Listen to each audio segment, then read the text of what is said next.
Vous écoutez le podcast La Belle Image avec Bernard Missa, auteur-photographe, mais aussi explorateur des moyens techniques et graphiques qui vous donne des astuces pour mieux photographier, épisode numéro 242.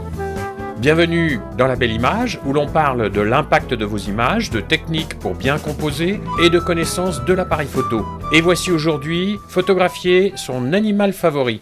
Je vous propose un petit guide pour créer deux belles images de l'animal à travers les aspects techniques, les choix de composition, l'expression personnelle et deux exercices pratiques. Photographier un animal domestique, c'est affronter le risque de photos ratées, car les animaux bougent souvent de façon imprévisible.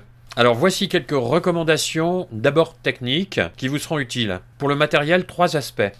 Un objectif à large ouverture, le mode rafale sur votre appareil et la stabilisation. Pour l'objectif à large ouverture, f1.8 ou f2.8, cela vous permettra de faire des portraits en créant un beau flou en arrière-plan. Le mode rafale, car les animaux peuvent agir de façon soudaine et rapide, le mode rafale de l'appareil, de 3 à 10 images par seconde, augmente les chances d'obtenir un moment signifiant. Notez au passage que les rafales en 4K nous font perdre une partie de la surface du capteur et d'autre part procurent un flot d'images qu'il faudra ensuite passer du temps à trier. Par conséquent, faire moins d'images est souvent plus adapté en s'entraînant plutôt à anticiper le moment du déclenchement pour ne pas rater ce moment opportun que l'on cherche.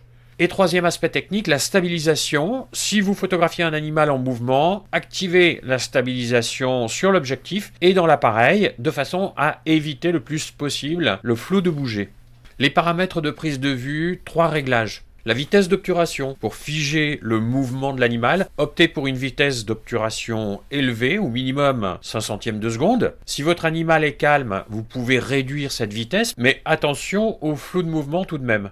Deuxièmement, l'ouverture du diaphragme. Une large ouverture f1.8 ou f2.8 procurera un beau flou dans l'arrière-plan, mais attention, la meilleure qualité des objectifs se situe souvent à f8 ou à f11, ce qui est important pour la qualité finale de la netteté. Si vous désirez du flou dans l'arrière-plan, on peut préférer 2 autres moyens d'en obtenir, en se rapprochant soi-même du sujet et en trouvant un arrière-plan plus éloigné, ou en utilisant une longue focale et en zoomant sur le sujet. Troisième réglage, la sensibilité du capteur. Choisissez plutôt un ISO faible si vous avez une quantité de lumière disponible suffisante. Cela permet d'obtenir une grande richesse des nuances. Mais en cas de faible luminosité, augmentez la sensibilité en sachant qu'après un certain seuil, trop de bruit pourra devenir inacceptable. Généralement autour de 800 ISO pour un appareil standard et plus pour les appareils plus haut de gamme et plus récents. Pour la composition, 4 outils à utiliser. La règle des tiers, les lignes directrices, l'arrière-plan et le point de vue. Pour la règle des tiers, divisez mentalement votre cadre en 3 parties égales, horizontalement et verticalement, et en plaçant l'animal à l'intersection de ces lignes, on va créer un équilibre et une dynamique dans l'image. Pour les lignes directrices, en utilisant des éléments naturels ou architecturaux, on va guider le regard dans l'image. Par exemple, un chemin, une clôture ou des ombres peuvent attirer l'attention sur l'animal. Assurez-vous que l'arrière-plan ne détourne pas l'attention de l'animal. Et le point de vue, à la hauteur de l'animal, surtout s'il est petit, cela va créer une connexion plus personnelle et une meilleure intimité. Alors évidemment, il faut souvent s'accroupir ou même s'allonger pour arriver à capturer un regard de manière saisissante. En plongée depuis le haut, cela peut donner un côté mignon, et en contre-plongée depuis le bas, cela pourra le rendre plutôt impressionnant ou majestueux. En ce qui concerne la lumière du soir ou du matin, au lever ou au coucher du soleil, va créer une ambiance chaude et chaleureuse par ses teintes orangées et mettre en valeur les textures du pelage des animaux. La lumière latérale, une lumière venant de côté, crée des ombres qui mettent en valeur les volumes et les textures là encore. Et c'est souvent de cette manière qu'on peut montrer les poils et les moustaches, les muscles ou la structure osseuse de l'animal. Enfin, voici quelques idées pour commencer à affirmer votre style personnel dans vos images avec les animaux. 4 points, les expressions, les jeux, les lieux et les accessoires. Pour les expressions, observez attentivement le regard et déclenchez sur les moments où il semble pensif, joyeux ou curieux. Ces émotions perceptibles créent des photos attachantes. Les jeux, les animaux sont souvent drôles et expressifs lorsqu'ils jouent. Offrez-leur l'occasion d'interagir avec leurs jouets préférés et saisissez leur énergie et leur plaisir dans le jeu.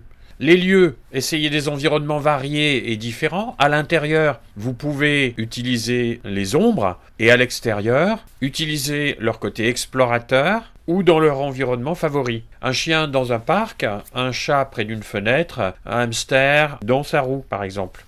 Et les accessoires, utilisez de petits accessoires communs comme des nœuds, de la ficelle ou du ruban, éventuellement des bandanas. Mais le risque des accessoires est qu'ils prennent trop d'importance, qu'ils datent l'image ou qu'ils attirent par leur couleur le regard du spectateur et le distraient du vrai sujet. La photographie d'animaux domestiques est un exercice qui va améliorer vos compétences en photo, mais aussi créera des moments de complicité avec votre animal. Et en s'entraînant ainsi aux aspects techniques, à la composition, à la recherche d'un style personnel, vous allez créer des images qui vont refléter l'essence de votre sujet dans une mise en scène graphique.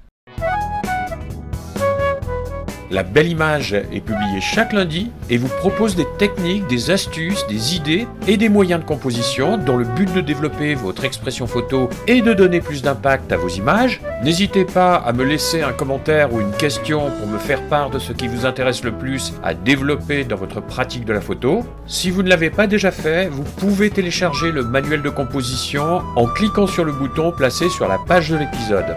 Je vous souhaite une bonne semaine de prise de vue et je vous dis à lundi prochain.